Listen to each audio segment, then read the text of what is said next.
NFT world is exploding. Boom. There's little atomic NFT bombs everywhere. Everywhere. It is interesting to see how this thing is going. And some people say that NFTs are dead. I think this might be the first time that we've seen that. It's kind of like because Bitcoin's dead too, like for the 387th time. But NFTs go up, NFTs go down. And here we go around in episode, 45?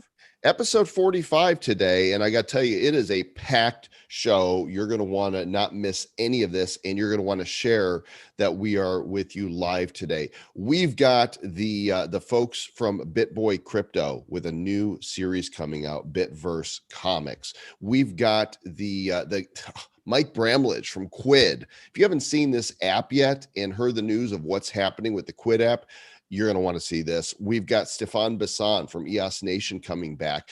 Dot Gems is an NFT project, get this, built on EOS. And finally, it's a good day for bad days. If you don't know what the hell I'm talking about, trust me, you're going to want to see this as we get started on Nifty Show episode number 45. Come on in. It's going to be huge. Looking into the future, what do we see? It's lined with digital collectibles, we call them NFTs. Games, trading cards, digital art, and those crypto kitties. Travis and Joel are the hosts, you'll know. Travis and Joel say this won't blow. They're locked and loaded, so ready, set, go. It's the Nifty, really kind of spiffy. The Nifty Show. And we're so glad that you could join us here for episode number 45. I'm Joel Comm. That's Travis Wright. And we're feeling pretty nifty this week, Trav, aren't we? It's been a crazy thing. We had a launch this week. We did a partnership. You can see right there by Joel's face. It says Upland Collectibles. Somewhere. On that side over there. And we did a partnership with them. That was an awesome thing. We sold out, I think, 350,000 cards. This thing sold out. We're going to start doing some really cool mashing up and crafting exercises down the road with that and the Vortex. Community seemed pretty pleased. We did it in a unique way where we did 2 sales 12 hours apart so people on both sides of the world could do it. And we really throttled it down so people couldn't buy as many as they wanted per time. You could only get 5 of the big packs and 10 of the small packs, because we've seen other times where people can just go and they just buy a whole bunch all at once and then they're all sold, and then somebody's cornering the market on them, and then a lot of people didn't get them. So we wanted to make sure everybody got them, and they did. Worked out beautifully. 20,000 packs. This sale was bigger than Blockchain Heroes 1 and 2 and 3 put together in 2 point Stonk Wars. Like this, there was more people that purchased packs for this set. The Upland community is enjoying it. Our community is enjoying it. New people are enjoying it. And more than 50% of all packs have already been opened here in just a couple days. We don't just talk about NFTs, folks. We've been building NFTs. This is our 5th major launch that we've launched since in the last 8 months. Sixth. Yep. 3 Blockchain Heroes. Yeah. Upland Collectibles, which is technically Blockchain Heroes, the Bitcoin collection, and then the Nifty Box. So 6 major launches since August. We're not just talking about it, folks. We're living it every single day and innovating new things. And we love this space. I think now at this point, we've minted we're coming up on a million NFTs that we've minted. We're getting close to it. Yeah, it's almost 1 million for sure. So let's get started with the show. And please, if you're watching on YouTube, then mash the buttons and like the things and thumbs up, hit that bell so you know exactly when we're going live, because we do go live every Friday at this exact time doing this show. We're also doing a show on Tuesdays, which is Nifty News, where we're doing a specific show just talking about news. Currently we don't have any guests on that one, but all I know is that we have 4 guests on this episode. We might need to bump up the guests and put some on that show sometime. Pump up the volume. Actually, let's just go ahead and kick it off right now. Ben Armstrong, who you know as BitBoy Crypto, couldn't be with us today, but we've got 2 of his team members here who are intimately acquainted with the project that is releasing on Wax, I believe, tomorrow. Justin Williams and Steven, I don't know your last name. Welcome to the Nifty Show. Yeah, well, thanks for having us. It's actually being released next Tuesday. Oh, Tuesday. Okay. Sorry for the date. So what day is that? Tuesday is the Tuesday is the 13th. All right. So, we met Ben back a couple years ago at a conference, and they, him and Jay. It was in Orlando. Was it Orlando? I think it was the podcast, Movement Podcast. The thing is where we met him. That's right. Wasn't even a crypto event. It wasn't. Worlds collided. He and Jay Chains, Beards and Bitcoin, they interviewed us. We talked to them, got to know him a little bit. And of course, his channel has exploded on YouTube. And now Bitverse comics are coming. What's that all about, fellas?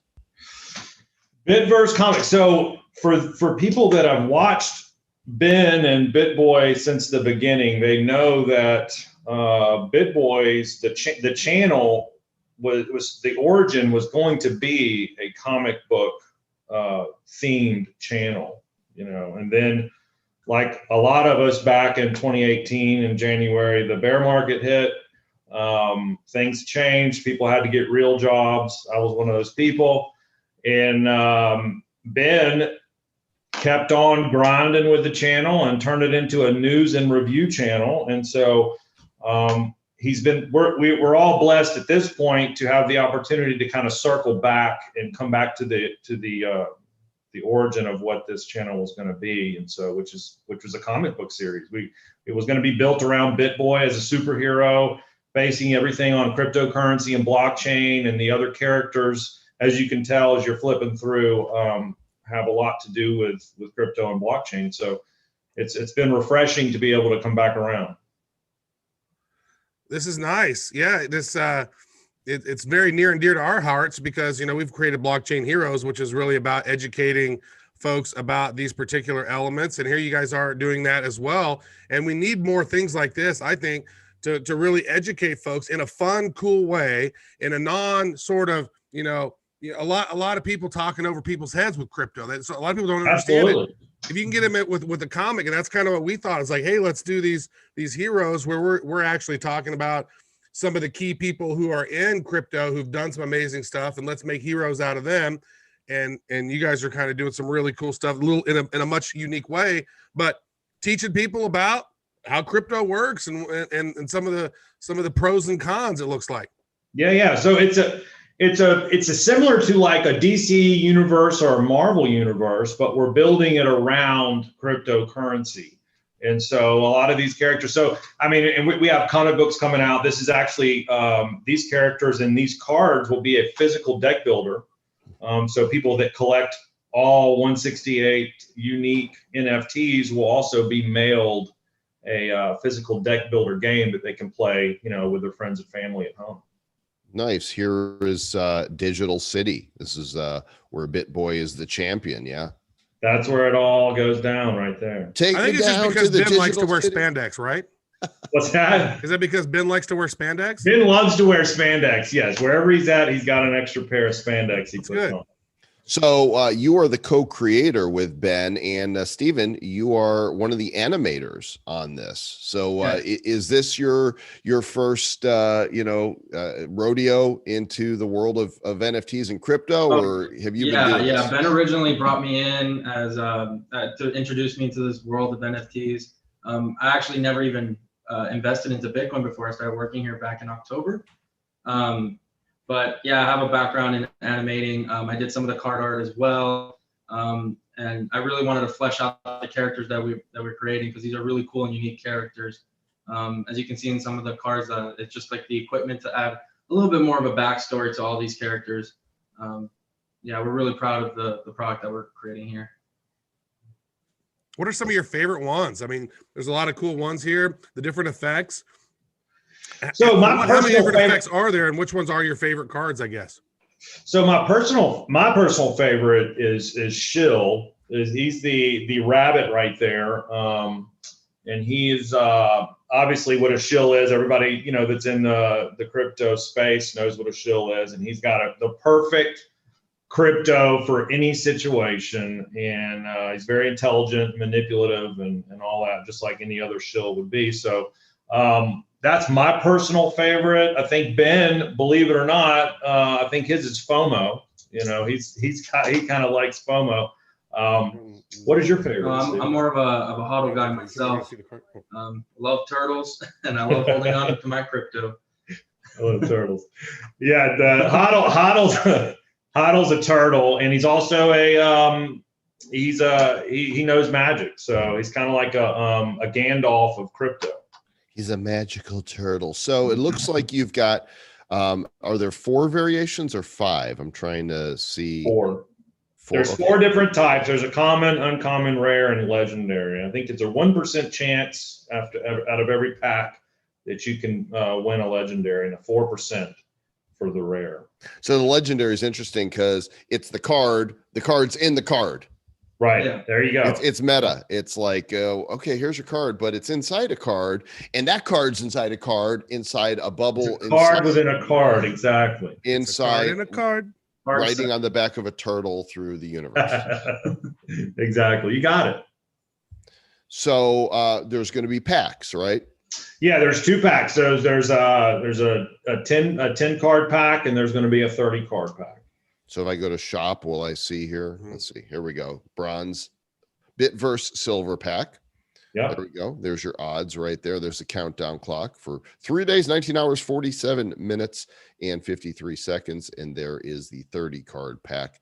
And then a promotional pack.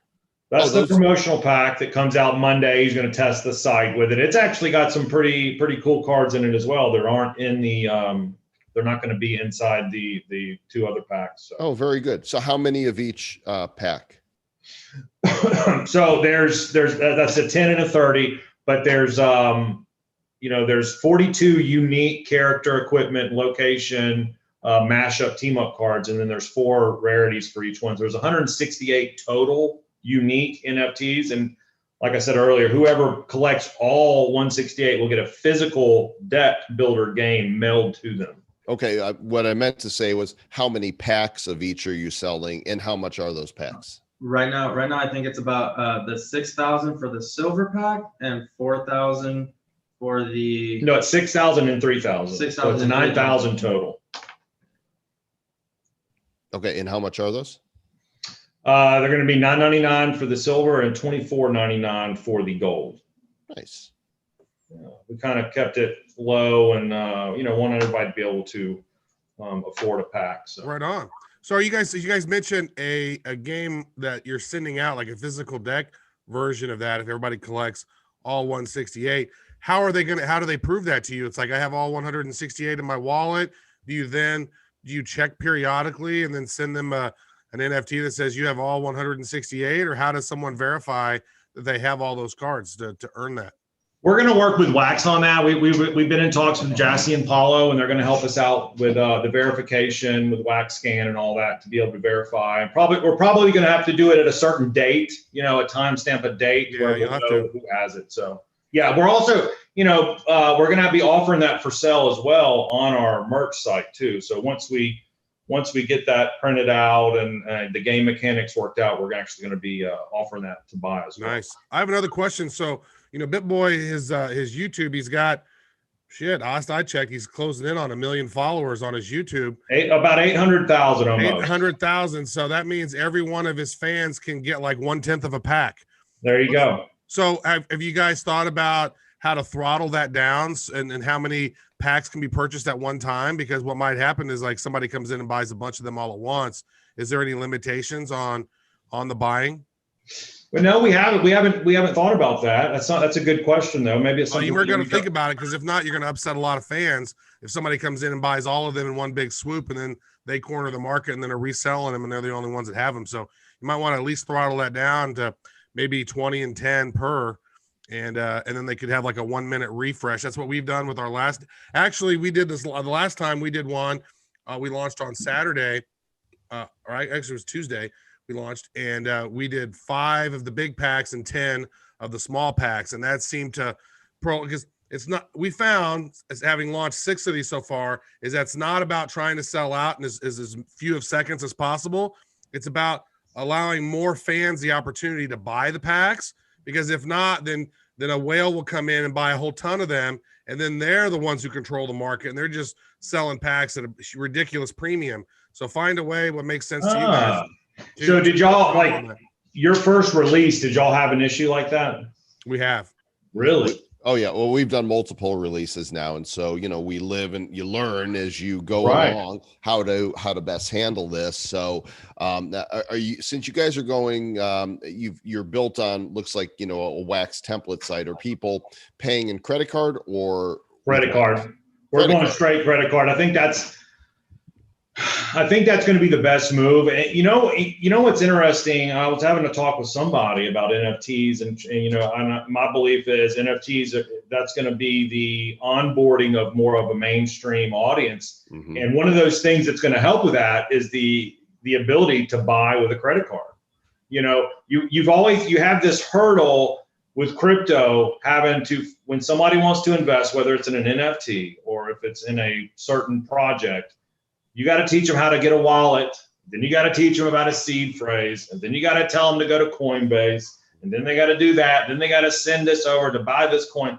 And so what I appreciate about Wax, and I think some other platforms are doing this as well, is they're going to start offering, and I know Wax does, buying it straight with a credit card. So it's going to relieve some of the learning curve that some of these customers are going to have. Well, a lot of your audience is already paying attention to crypto too. That's one of the things that we pride ourselves on with this, is that we've never taken credit cards for any of our launches, and we've sold all of them out.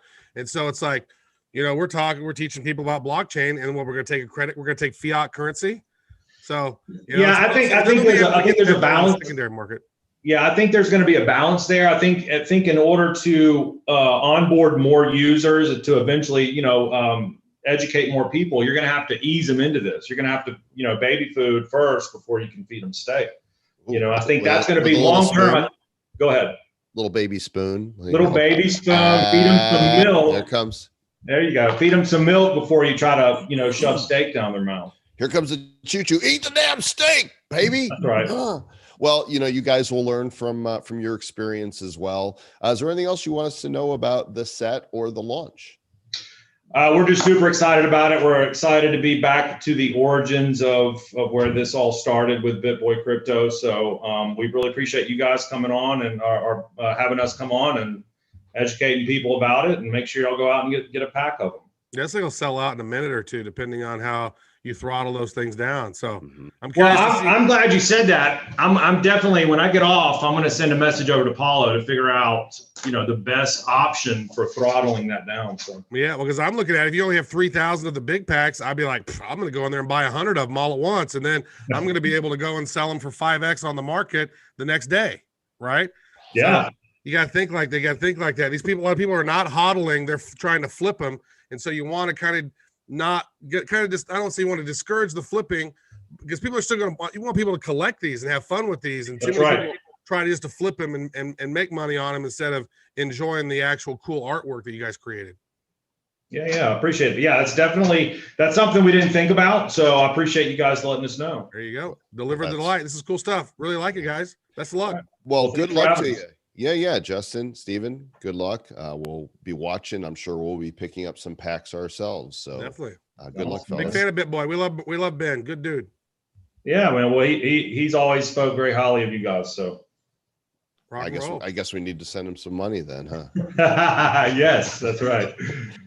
All right, guys. I got one final question. Okay. Where's your guys' studio at? Because I noticed he has like a real studio now that he's at. Where is that? Atlanta. It's in Atlanta. It's about to. So it's already a big studio. But if you watch the channel here recently, we just purchased a huge building, almost like Fantasy Factory style building, that we're actually building out to an even bigger studio for meetups, for workshops, for everything crypto. I mean, that's nice. He's building an empire over there. Yeah, it's the BitBoy empire.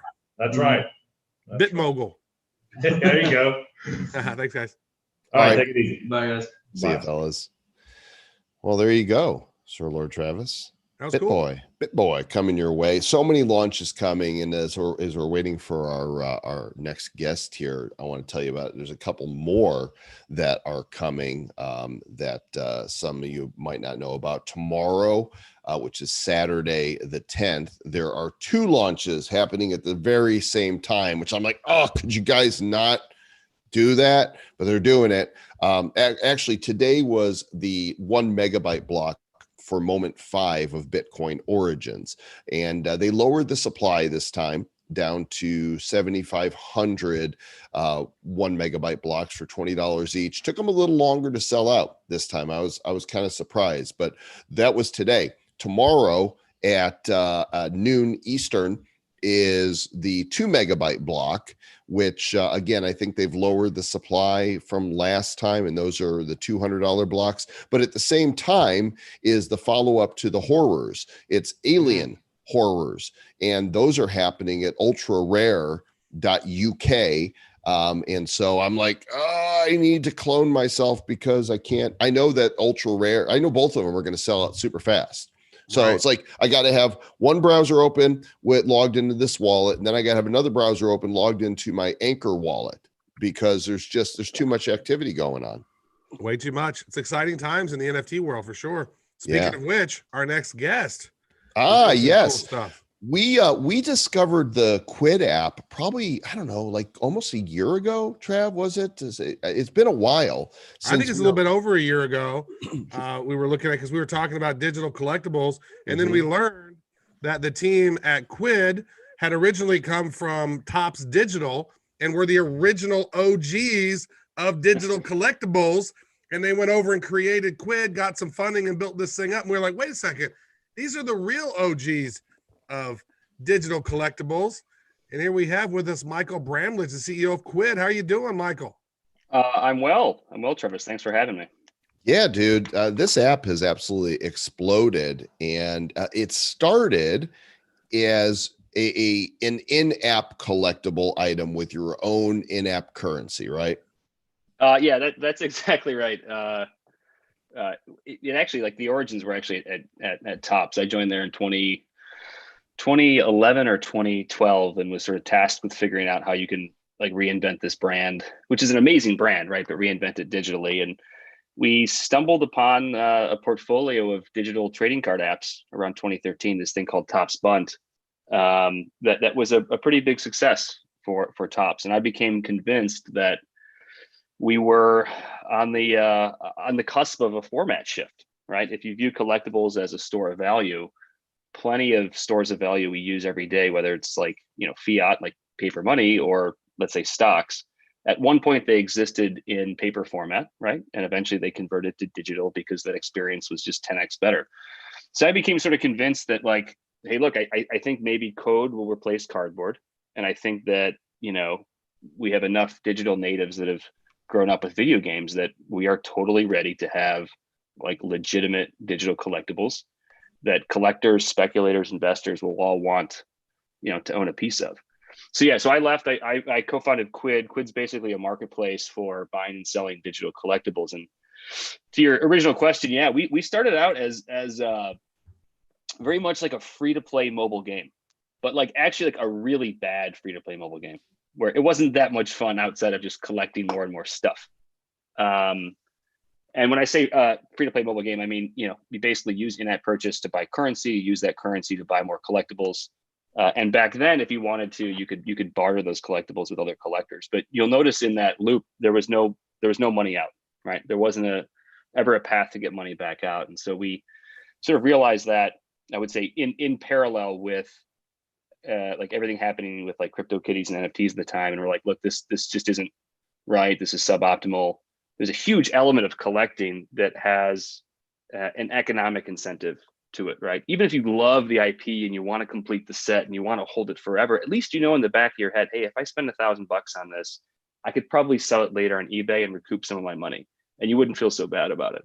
So yeah, at Quidd, we just lacked that for far too long.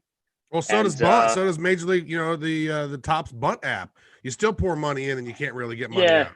Yeah, it was, and that's what I say too. Like, I don't know. I mean, it was really novel when those apps came out, right? There was really a dearth of like officially licensed product anywhere on the app stores, right? Like, but they're like they're so damn fun. I mean, I still pour money into them, even though I'm not getting money out of them. I'm still like, man, I got this super rare Derek Jeter, badass.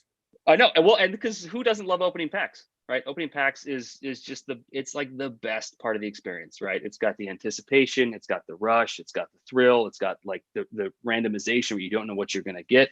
It's just awesome, right? And humans are like totally, just prone to becoming obsessed with that, and that's cool, right? But you can't do that and only that for a decade.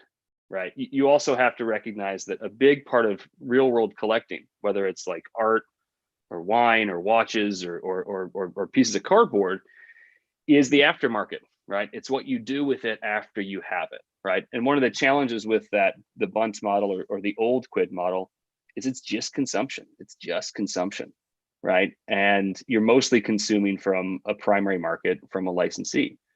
So I think what's really cool about whether it's CryptoKitties or Top Shot, I think what we're up to now is so much of the cool actions in the aftermarket, right?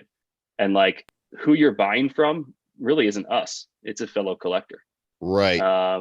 So yeah, and I think too part of our realization. So for the folks that are watching or listening, what Joel and Travis are alluding to is like Quidd's been around for like 5 years. We've been around for a long time. We've issued a ton of digital collectibles. Only a sliver of them now are NFTs or mintable to be NFTs. But we've been in it for a while. And what brings us to the blockchain, what brings us to NFTs is a bit of a different vector than most, right? We're sort of here because it solves a really tricky technical problem that our collectors are starting to run into.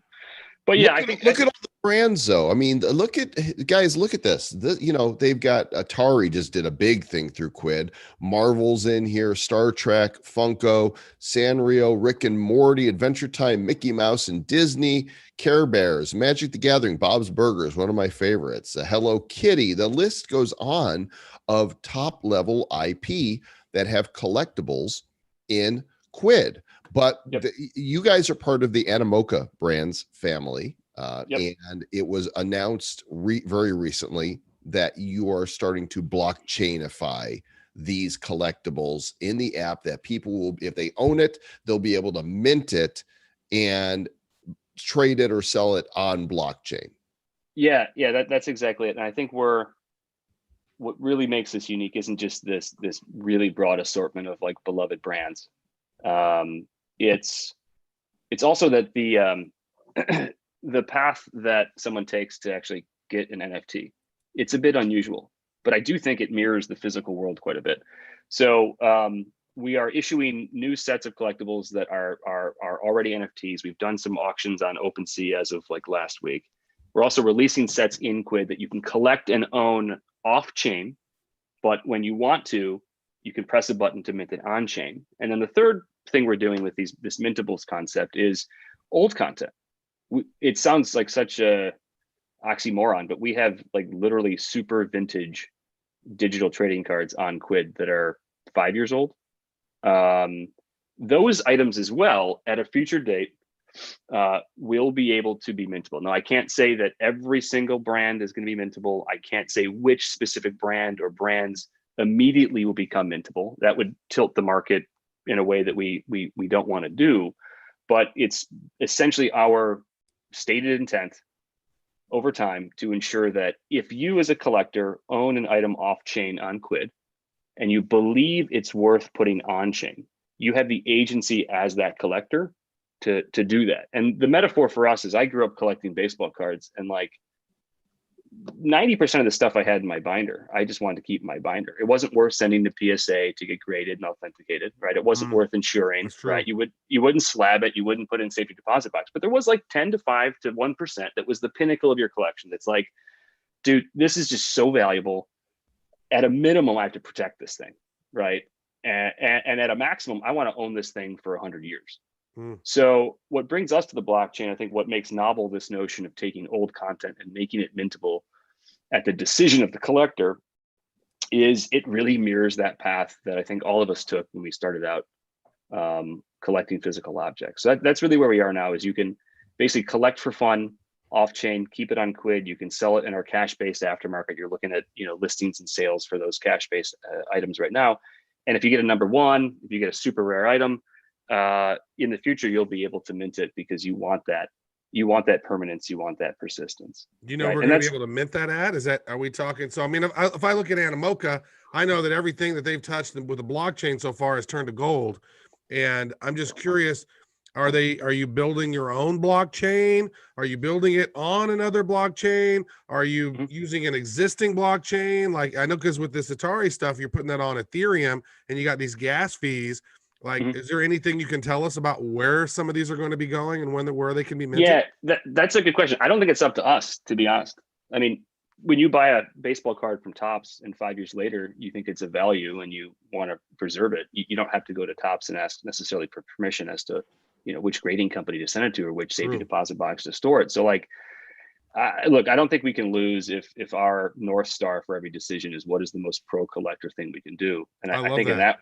yeah, and I think in that world, it's work hard to give the collector the decision to make, and one of those decisions is what to put on chain, when to put it on chain, and where to put it on chain. So we like Ethereum. Yes, gas fees are high, but Ethereum has a really robust ecosystem. It's got multiple secondary markets that these things could be traded on in the future, and it probably will have a broader set of third-party applications that you can interoperate with and bring your good there. Right? Maybe that's worth the gas fee. Right? But Wax is also phenomenal. Obviously not as expensive. Harmony has some value. So basically what we want to do is build as many minting gateways as we can. And really then just leave it up to the collector to decide, you know what, this should live in my crypto wallet on Ethereum, or this should be on Harmony, or this should be on Wax, or this should be on chain X, Y, and Z. And also too, so as not to like, because we're like the least people on your show or probably own many NFTs. They've never heard of Quidd. We are terrible at hype. So the one thing I won't do is like let some speculation sit out there. No, we're not actively building a blockchain. I don't think that's our forte. But I think basically having the application layer that can issue new goods in a super fun way, and that can facilitate an initial set of transactions in our marketplace, I think that's the place for us to play. But I think again, if you want to own this thing for 100 years, if you want a digital, Honus Wagner card, you want to give it to your grandkid, I think there's already existing chains that do a really good job of that. And I'll also say too, like, not to debunk anything, but like, we are being very deliberate about what is actually put on chain and what's left off chain. Like we're big students of all the elements of an NFT, right? It's not just the tokenized ownership record, it's the metadata. Like I've been in collectibles for far too long to know that like the image matters quite a bit, but the backstory of the image, who you obtained it from, how hard it was to get, its serial number, its editioning system, all that metadata really should also live on chain. And then the last little bit is like the media is super important too, right? Like you got to have the confidence that you're not just going to have the deed to the house, but you're going to have the actual house, in 100 years. So that's a big deal of ours too, is obviously like you can choose which chain you want them into, but also I don't think we want to offer half NFTs, right? We want to offer the full deal, where the second you complete that minting process, you've got the confidence, all that layers of the collectible will live on chain. I'm having a hard time sharing my iPhone screen. For some reason, my app isn't working. But what I've been showing you is the desktop, the web-based market. But the app itself is QUIDD. You can go download it, and that's where it's easy. That's where you buy the packs. You can't, for whatever reason, you guys don't have that on the website. But there's packs of cards, and there's special offers, and every day you put out new stuff. In fact, look, what I'm going to do is, since I can't actually broadcast the screen, let me just turn off my cool looking virtual background. You guys will be surprised to see that I'm actually just in place. And you can see here's the part of my collection. And if you go to the shop today, there's some of the Atari drops. And if you scroll down, you'll see right here, they got mega pack. Here we go. Latest drops. So there's this incredible Hulk. There's watercolor palette stickers from Marvel. So I'm going to tap this, and then you always get usually get a free chance to open up a pack just by being in the app. So I'm going to click on that, and let's see if I can turn my sound on here. Pack opens up, and then I've got cards, and you can see the mint number up at the top. So I got the one, but for $1, I'm guaranteed to get them all. So I'm going to spend the $1 like that. There's my pack. Rip. And now I got zillions of cards here, but the whole set is there with this is always perplexes me. There's so many, like you own 20 of this one, you own 18 of this one, 13 of this one. Why are there so many of each card in a pack when you buy them all? Yeah, well, I think it's it's funny. I think you're actually seeing a lot of maybe younger NFT digital collectibles companies having to wrestle with a problem that always happens with like scarcity based goods, which is like as your audience grows, you kind of feel obligated to increase the supply of what you issue, but then that also kind of ruins like the scarcity. So what we did that I think was really novel. Someone will have to check the history on this. I think we were one of the first to do it because this didn't exist at Topps when we were sort of working there. We introduced an editioning system and a serialization system.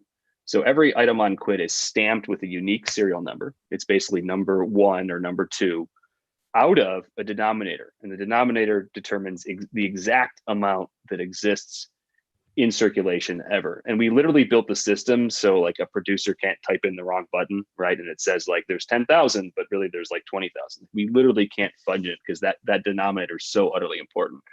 So again, one of the reasons why you can have so many dupes is people collect in different ways, right? There are completionists that just love the idea of reducing the anxiety of going from an empty binder to a full binder.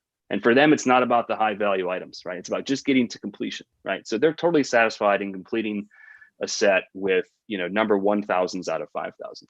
There's another group of elite collectors who not only want to complete, but they want to rank and they want to have the combination of the most valuable items, which as you can imagine, if you use Top Shot, they are the lowest serial number items. So like a number 1 out of 5 is obviously super valuable in our world.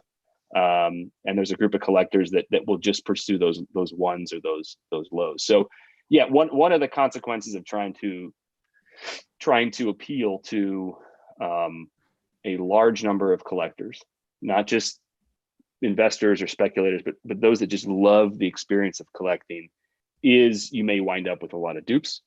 But we're actually working on some sort of novel ways that I think you can offload dupes either in the aftermarket or some clever things around sort of burning maybe in the future.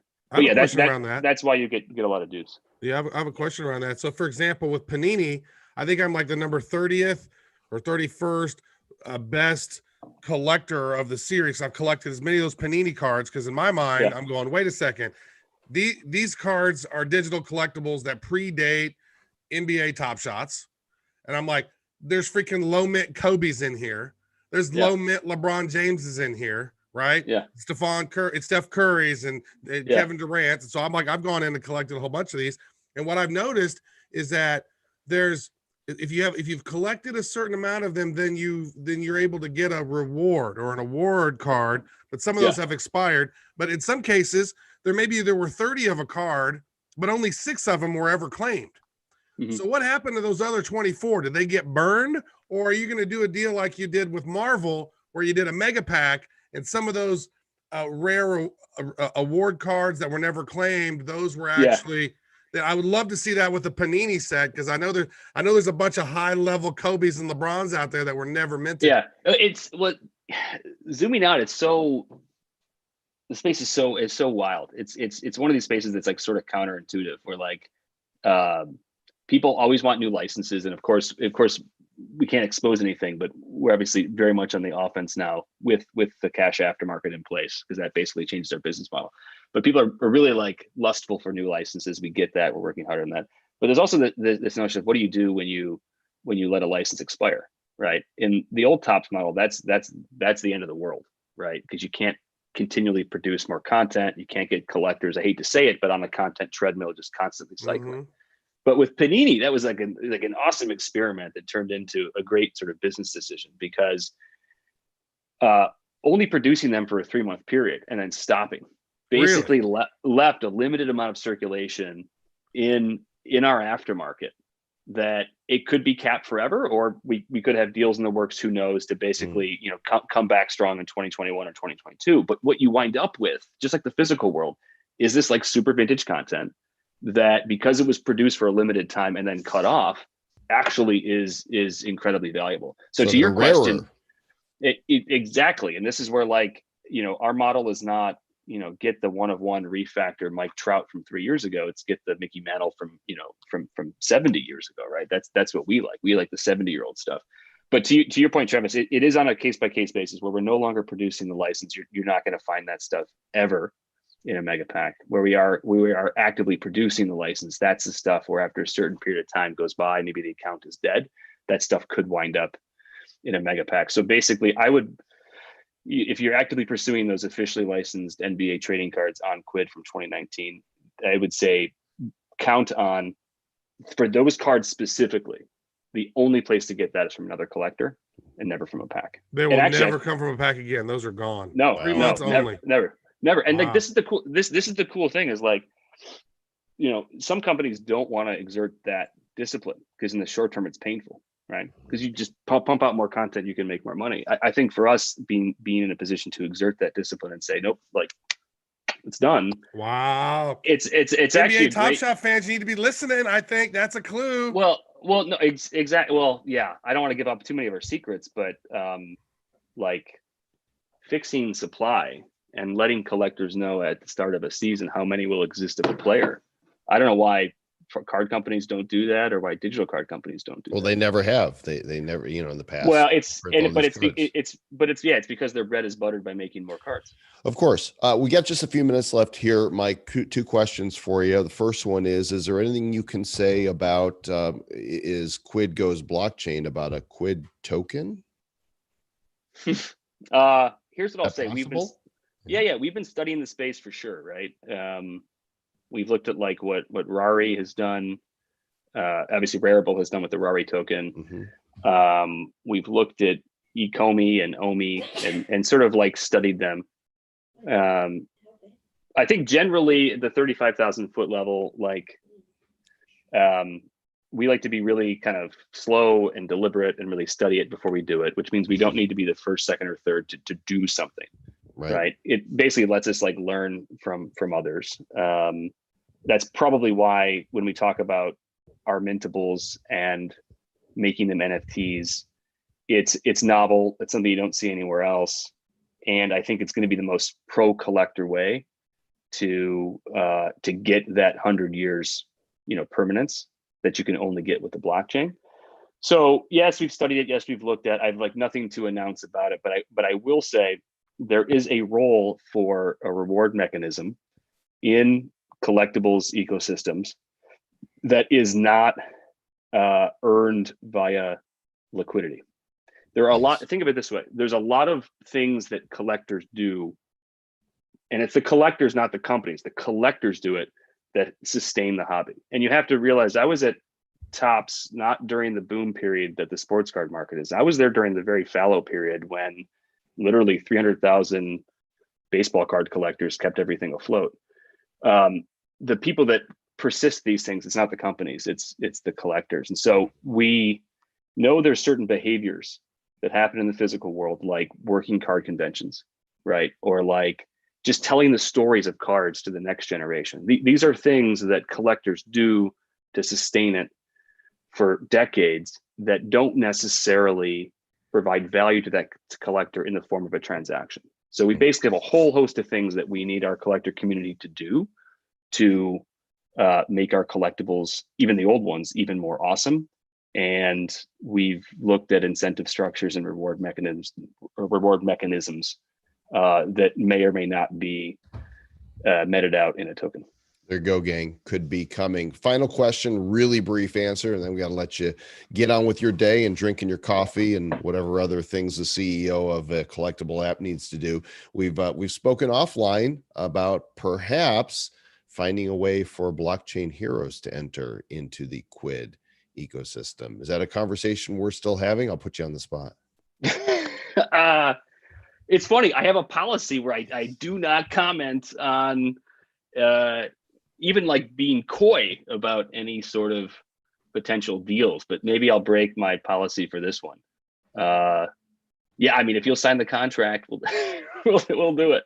No, There you go, guys. Blockchain Heroes may Yeah. be coming to Quidd App soon. No, Mike. I'd say we would love to do it. And I think the last thing I'll plug about us is we have some, not just the mobile app, not just the ability to touch and feel your collectibles, not just the drop mechanics. There's some cool things I think we can do that could distinguish this unique set of cards from previous issuances. So come check it out. Awesome. Thanks, Mike. Appreciate it. Quidd App, everybody. Go download it, check it out. We'll talk to you soon.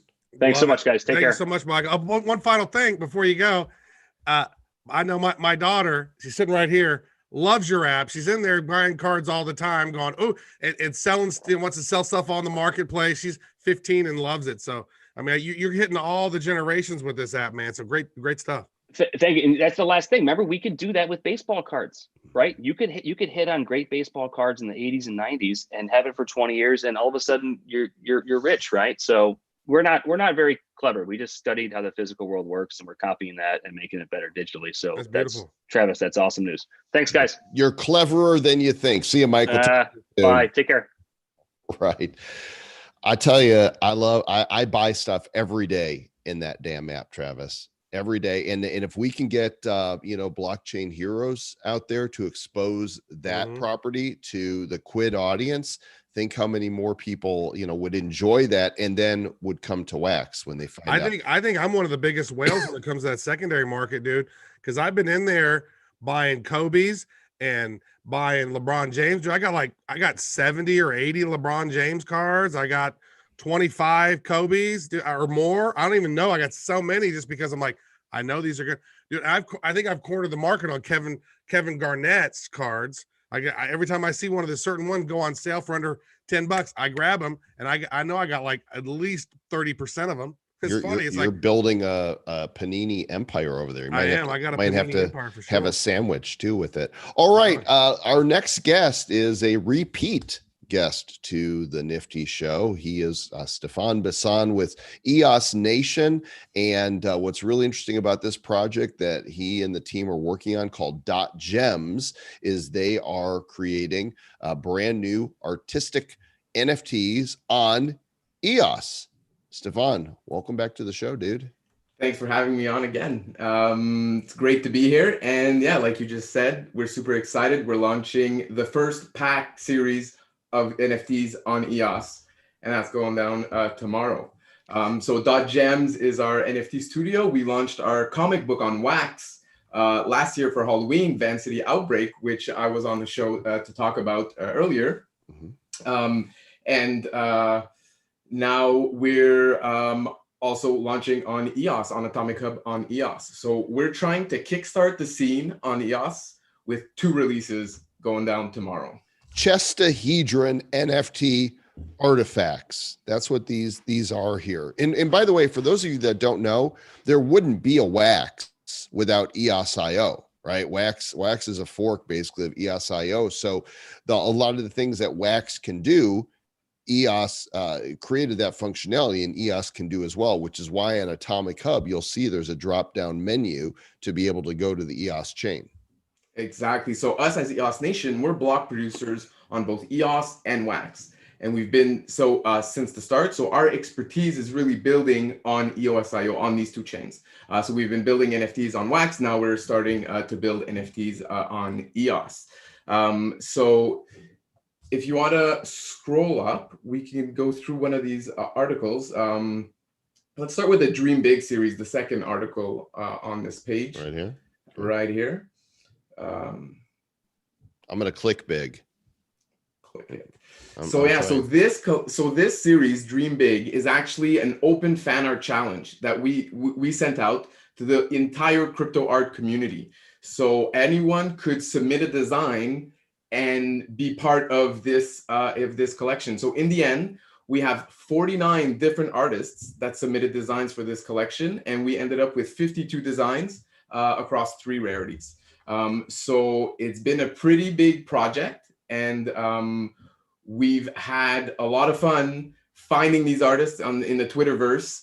A lot of them, are publishing on other platforms that have higher fees, and we're interested in publishing on platforms like Atomic Hub on EOS on Wax, which is much better, you know, for the cost. So I guess if the screen is not popping up, I could share my screen. Yeah, why don't you share it on your side, because I can't get it to pull up here. No problem. Very handy of you to have your screen there. It's true. Joel's got some internet challenges over there. I have so many challenges. All right. So yeah, so I'm gonna share this video, although I'm not sure the sound will go through. So I won't. But I will invite everyone to go check out this video after. No, go ahead and play it, man. Let's see. Yeah. Will the sound work? Well, we could look at pretty pictures and you could talk about it. So no, I can't. I can't do that. The soundtrack is really on point, and it's really part of the experience. So I don't want to do that to the guys who created this great video. Fair enough.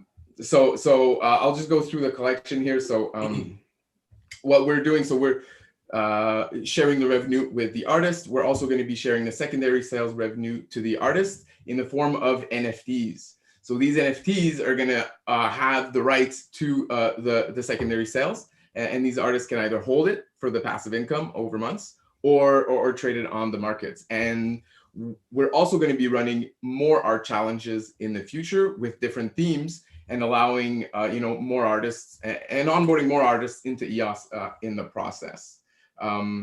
So it's really too bad we can't share that video. I really like it. Gives me chills when that. Well, if you yeah, go ahead, tell I them sent it on Telegram. And if you stop sharing and then click sharing again, and then there'll be an option there for you to click the button that says share sound of computer.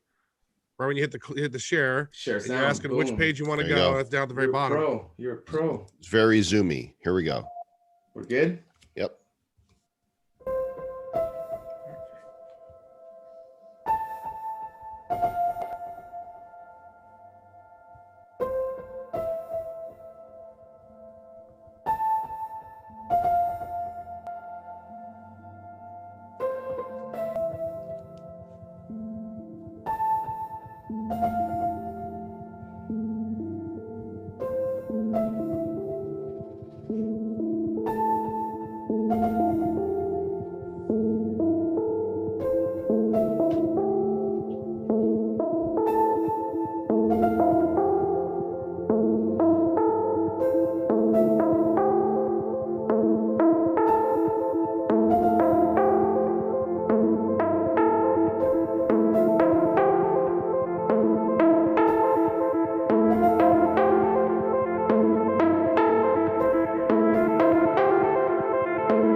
Very cool. Now we've got 3 launches at 12 Eastern on the 10th. I didn't know about the Horrors launch, actually. I knew BTC Origins was tomorrow when we decided on this one tomorrow as well. I did not know about the Horrors one. But not enough days in the year for all the NFT releases that are going on. So, yeah. You know. Hey, I got a question, Stefan. So the EOS logo, what do you call it? The chestahedron? The chestahedron, yeah.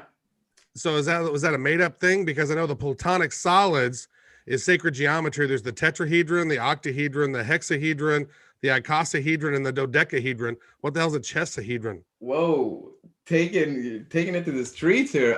Yes, well, so I guess I'm not as informed on this topic as you are. Yeah, they're my tattoo right here. All of those 5 plutonic solids are in the Metatron's cube, but the chestahedron is not. So it's like not a naturally occurring one, but it's got a pretty good but it's story called the behind it. sacred geometry of the heart. Brock Pierce, very spiritual guy, really loves this symbol. He kind of pioneered it when EOS launched, attached the EOSIO logo to it. So that's where that comes from. But that's great that you have the origins of this chestahedron tattooed. It's true. And I got to say, arm. the art looks really sweet. I mean, when you guys are combining those and rotating those are really badass and very unique. Yeah, honestly, it's been really fun working with everyone. The work you see here, the 3D artist, that's Yana, who's on the Dot Gems team. She's the one who took all those 2D designs that the artist submitted, wrapped them in the chestahedron, rotated it, everything. So when that beat drops and you see the chestahedron go, I get chills every time I see that video, because we've been working kind of a long time on this, and so we're super excited. It looks very cool. So you're selling these as packs. I've got the site to pull up now. Yeah. There's 156 different chestahedrons, and Travis is going to have to get another tattoo now on his other arm to accommodate this one. 52 designs, 3 variations of each, and 2 packs. The standard pack, 5 NFTs for 2.99 EOS. EOS is what right now? About $4 or so? $6? No, it's been a good couple of weeks for in EOS land. Yeah, we're up to $6 around there. So about $18 for a standard pack. It was a bit lower when we decided on these prices and agreed with the artists what they should be. But such is the game in crypto. And and then the mega pack have a slight discount, higher price, more NFTs, but slightly discounted. Total supply is not that high. So the NFT scene on EOS is pretty new. This is actually the first big release on there. So for the fans out there that might have missed the beginning of the Wax NFT scene about a year ago at this time, this is your chance to get in on the very first pack sold on EOS, produced by EOS Nation. We've been, very active in the community. And then this is my project, and Martin, my co-founder with Dot Gems, who was working with us for Nosh Nation. Now we're trying to not do any more EOS Nation work and trying to just focus on these NFT projects, which is super fun and that's great. Where's the market secondary marketplace for these going to be located at? EOS.atomichub.io. Okay, perfect. Gotcha. So it's where everyone's already used to. If you don't have an EOS account, which I know a lot of you might not, it's actually very easy now to get new EOS accounts. Wombat Wallet is the equivalent of the Wax Cloud Wallet. So you go to getwombat.io, and then you can get a free EOS account, email, password, boom, you're ready to go. And then those users who prefer to hold their own keys might already have Anchor Wallet for their Wax accounts, and then you could use those same keys, to create your EOS accounts. And well, some of us have a little EOS that's been sitting there waiting for a long time, waiting for something to happen. We're making it happen for you. So I'm like, come on, EOS, let's go, poke. But there is no NFTs in my EOS inventory. So tomorrow you are giving me my EOS a purpose. Exactly. And I will definitely. And on top of that, I know of a lot of the artists of the 49 that we've onboarded, many plan on releasing their own collection and their own stuff as well in the coming weeks. So we should see a really, really nice explosion of action on the EOS NFT market this week. And hopefully we keep that momentum going. And in terms of EOS, outside of the NFT world, there's a lot of momentum. Dan Lermer's back in the community. Brock is back in the community leading the EOS Alliance. There's a new governance system that they're trying to bring called Eden OS, based on More Equal Animals, which is the recent book of Dan Lermer. Anyways, we don't have to get into more of that, but it's been an exciting time in EOS the last like 6 to 8 weeks. So now maybe we can talk about the other series. So we're not just launching one series tomorrow on EOS, we're launching 2. So we've got just a minute. So hit us up with the abbreviated. Sure. Version. So GBK is an artist that's also produced a lot of art, chestahedron style art, and we're also launching packs very similar, to the other series.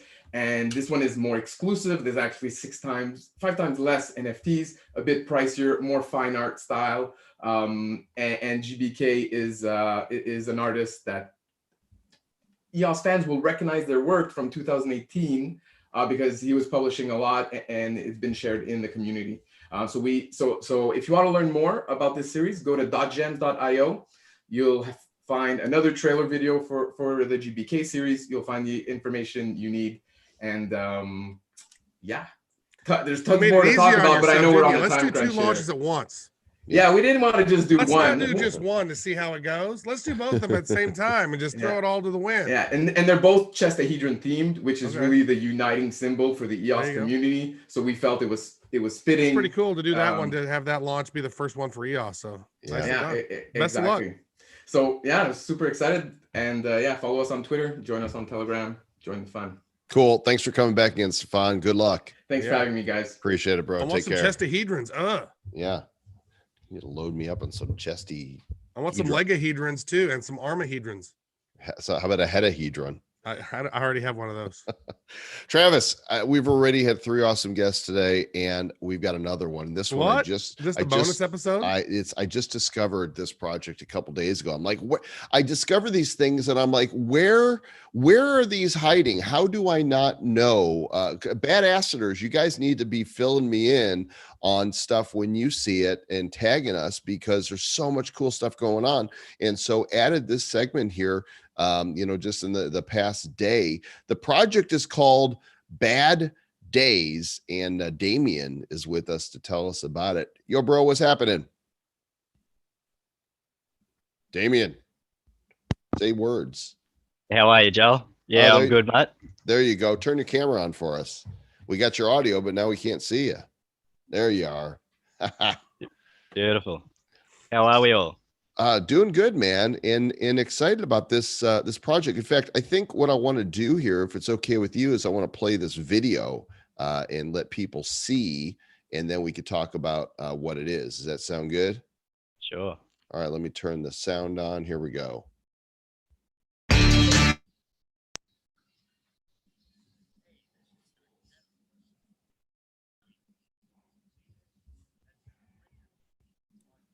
The sounds went away. You can't hear it? Nope. Well, I'll turn the sound off then, because that's probably because of my bandwidth being so crappy right here. But that's Stan Lee, and these are Marvel cartoons we're looking at here. How did we not see this? I've seen this somewhere before. I don't know. I saw this. Like, I've seen that cartoon, the Bad Days cartoon. Yeah, but did you know they were making NFTs? I didn't know they were doing NFTs on it, but I have seen that video, Bad Days and Stan Lee. Yeah. So what are we looking at here, Damien? I mean, how long's this been around, these cartoons? I know they've got massive views. And how did you guys manage to get the rights to turn this into NFTs? Yeah, so originally the parody launched back in 2012, and the first series was called Disassembled, and it went onto YouTube. It was created by the original artists and animators, and Stan Lee actually picked that up and loved the idea and the concept, and further commissioned the artist to create the entire series, which I think now comprises of around 36 episodes, which were released via the YouTube channel periodically. I think they did it weekly at the time. So yeah, the way that we came about stumbling onto the project was a team of guys, basically all Australians. We all worked together on different games, testing and finding exploits, and through that mingling and interacting with different communities, we formed a group, and one of the guys happened to have a connection with the owner of the intellectual property for Bad Days. Once Bad Days actually completed the series, it was sold off via Boogaroo, or POW, they call them, POW Entertainment. And the new owner continued the series via his YouTube channel, and it was renamed Marvelous TV. One of the guys that we met within that group happened to be a good friend of the owner of the IP. So we were talking for quite some time about the possibilities of introducing this series into an NFT collector's edition. And from that original concept, it grew into a game. So from there, we've been building and developing a game which is going to utilize the characters within that ecosystem. This is cool. So it looks like it says each pack, there's 5 cards in one pack, 10 cards in the other pack. How many total packs are there going to be? So with the 10 packs, I think off the top of the head, there's around 2,500. And yep, there you go. The figures are there. And 2,100. And actually, there's 2,152. There is a included special edition of one of ones, which basically encompass the bronze, silver, gold, platinum, and the Generalissimo series. Wow, those are very rare. There's not a lot of packs here, huh? There's not. No. We actually plan to release further editions down the track. In total, with each series, your base common set, your bronze set, it has roughly 250 sets that are available. So if someone wanted to collect an entire set, there'll be only 250 available, and that tapers down through the rarities. And somebody's gonna want to hoard a bunch of them, and so there won't be nearly that many full sets completed, I bet, because somebody's gonna grab as many as they can. Nice. It'll be interesting when it hits the secondary market. That's for sure. When are these going on sale? Approximately 4 hours. So Whoa. There's a countdown here. So the sale actually kicks Wait, off. what is AEST? I don't know. What is that? That's Australian Eastern Standard Time. Okay.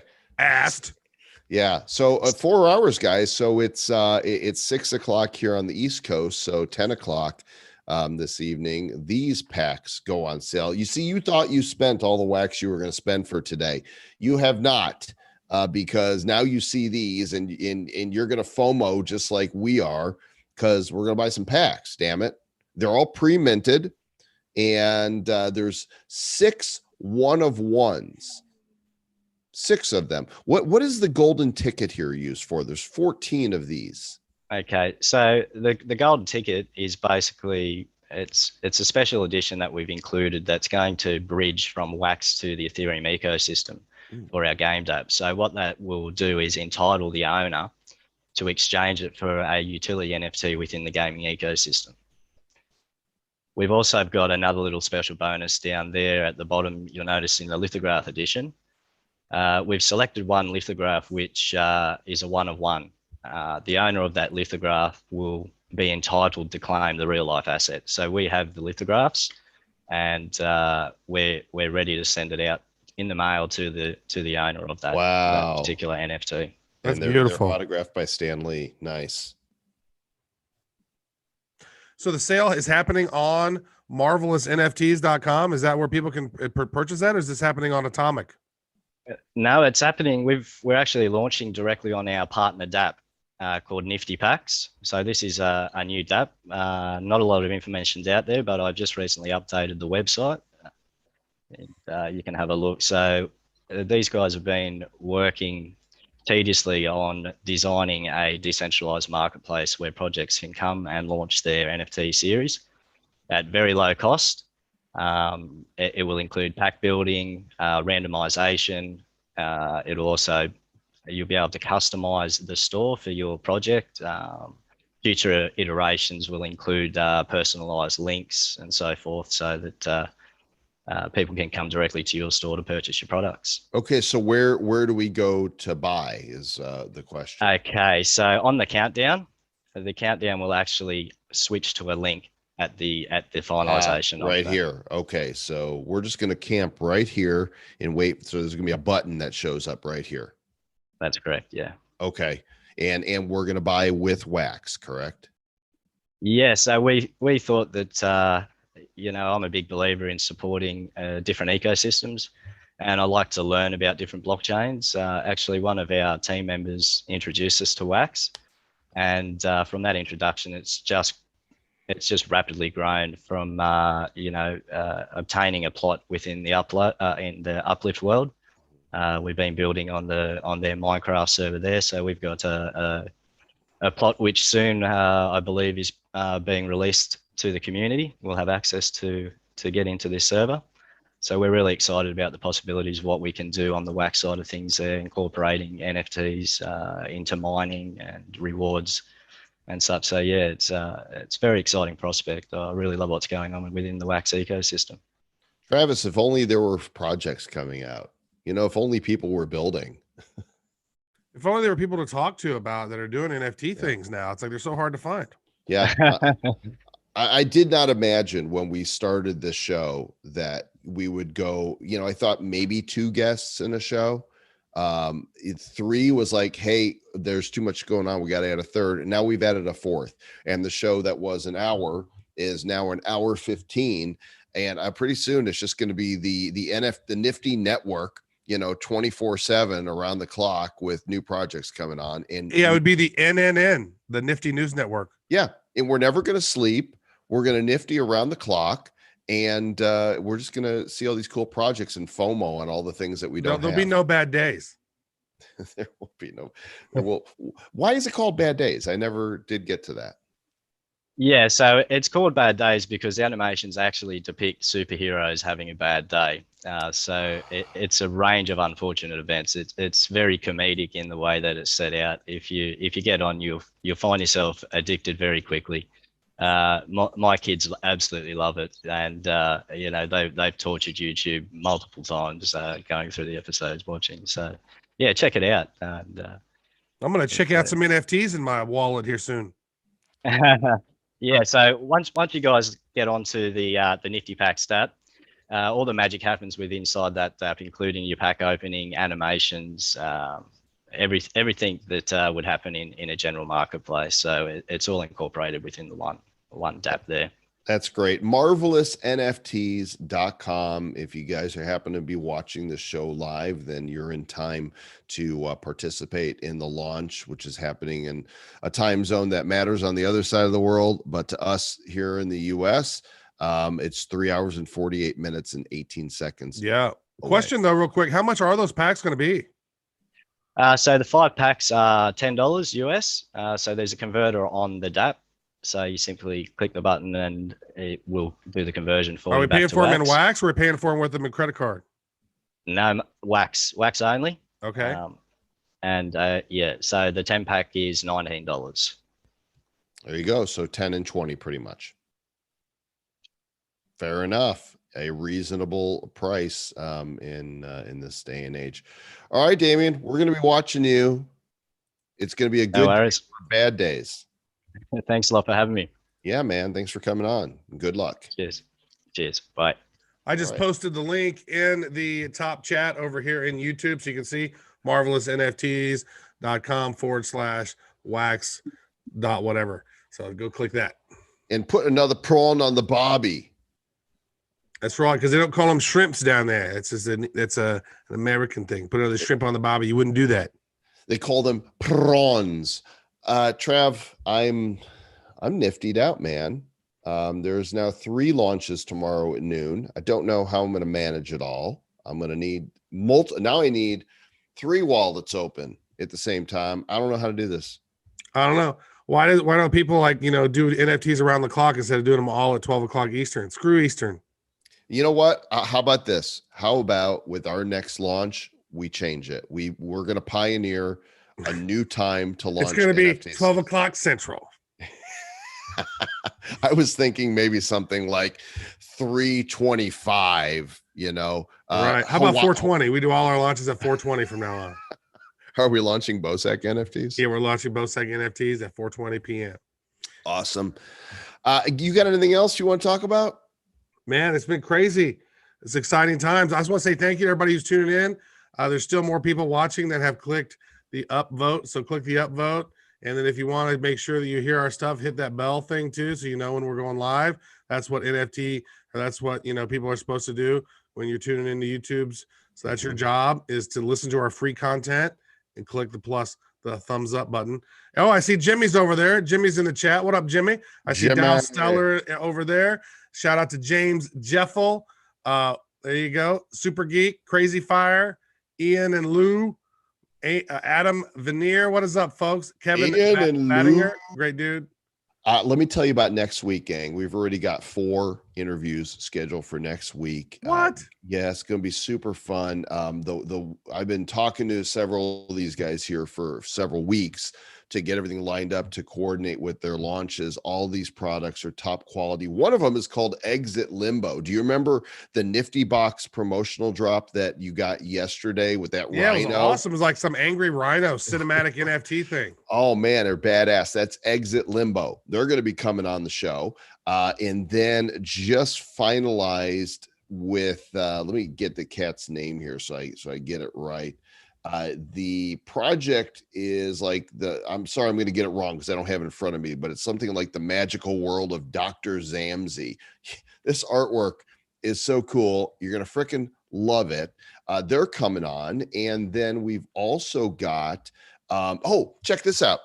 So remember the film, The Sandlot from a long time ago, right? Yeah. So the baseball movie. You're killing me, Smalls. Exactly. Well, two of the child actors from that are now obviously adults. They're not still children. They growed up. That's weird. And they're releasing a set based on The Sandlot with all these behind the scenes photos. And so they're coming on the show, and that's going to be great fun, like total nostalgia right there. They're releasing packs I think the day after the show. And then finally, you and I have gotten involved in a project that we are absolutely over the moon about. And it is going to seek to revolutionize how people can be involved in the music industry and share a piece of the music industry by tokenizing royalties. And we're going to have our friends Barnaby Anderson and Noble Dracone on to talk about Band. And I'm so pumped about Band. I mean, it's so cool. I mean, when you think about that, it's just a perfect use case for NFTs for tokenizing music royalties. It's brilliant. Brilliant folks over there. And we're pleased to be working with them. And it's one of those things that when we heard it immediately, we go, oh yeah, brilliant. Yeah, we're in. Tell us how we can play. So we'll tell you guys how you can play next week. Of course, the Nifty News is now on Tuesdays, and that is all of the NFT news that we decide to talk about. Certainly not all the news, but the stuff that we talk about. And then Fridays are our live show. We would love for you to go subscribe to the podcast on iTunes, Spotify, Stitcher, Google Play, wherever else you might find us, and review the show. It would be great to get your feedback documented for all posterity, especially if you got nice words to say. If they're not nice words, then just go scream in your pillow instead. Yeah, I find that screaming in your pillow is way more effective than screeching to the sky. But you can do whatever you like. Yeah, do whatever you want. And we'll catch you guys on the next episode. Until then, be nifty. Like Travis, look how nifty he is. And a little bit spiffy. It's true. Thanks, guys. See ya. And girls. And Zers. And animals. We don't want to leave the animals out. Somebody would say we're animals. All of God's creatures.